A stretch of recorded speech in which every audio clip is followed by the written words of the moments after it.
comme nous venons d'énumérer les offenses à la dignité du mariage, nous voulons présenter une excuse, puisque souvent, vous nous voyez souvent avec ma chérie Belette, mais aujourd'hui, elle est empêchée. Prions beaucoup pour elle, pour qu'elle se retrace et qu'elle soit des nôtres au prochain numéro.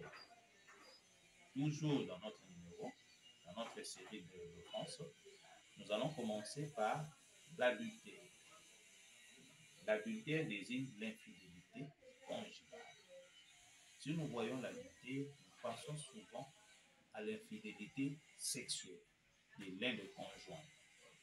Mais dans Matthieu 5, versets 28 à 29, Jésus-Christ nous précise quelque chose en disant que moi, je vous dis que quiconque regarde une femme pour la convoiter a déjà commis un adultère avec elle dans son cœur. Si ton œil droit est pour toi une occasion de chute, arrache-le et jette-le loin de toi, car il est avantageux pour toi qu'un seul de tes membres périsse et que ton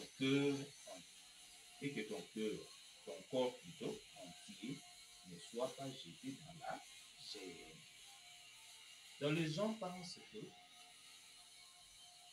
en commettant l'adultère, les gens se focalisent leurs pensées, leurs idées au sexe.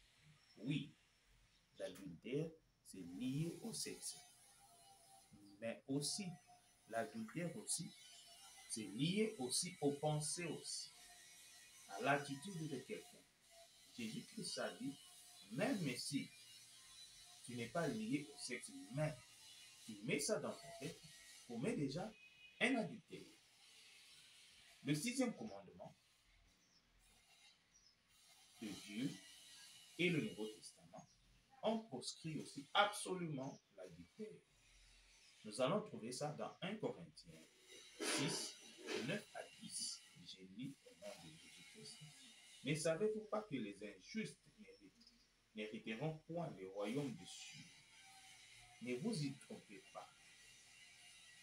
Ni les impudiques, les idolâtres, les adultères, et on a énuméré quelques péchés, n'hériteront pas le royaume des cieux.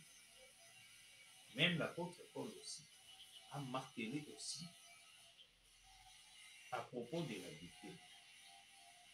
Donc, c'est un péché, et en commettant ces péchés, par le corps et par les pensées, c'est déjà connu que vous n'hériterez pas le royaume des cieux. Alors que d'autres gens disent que non, ne jugez pas, ne jugez pas. Non, les adultères sont déjà jugés par la parole de Dieu. Nous sommes là en train de vous enseigner seulement la parole de Dieu, de vous montrer seulement les jugements de Dieu qui est derrière les adultères. Même les prophètes aussi ont dénoncé aussi la gravité de l'adultère. Osée a dénoncé aussi ça. Dans Osée 2, verset 7, Osée dira, elle poursuivra ses amants et ne les atteindra pas. Elle les cherchera, ne les trouvera pas. Puis elle dira, j'irai et je retournerai vers mon premier mari, car j'étais plus heureuse que maintenant. Donc même à l'Ancien Testament, les gens aussi ont dénoncé aussi la gravité de l'adultère. Donc l'adultère est une injustice devant Dieu et devant les hommes. Et l'adultère aussi amène aussi la déstabilisation aussi du foyer et la déstabilisation aussi des enfants aussi. Que le Seigneur vous enseigne, que le Seigneur vous protège Que le Seigneur aussi vous bénisse.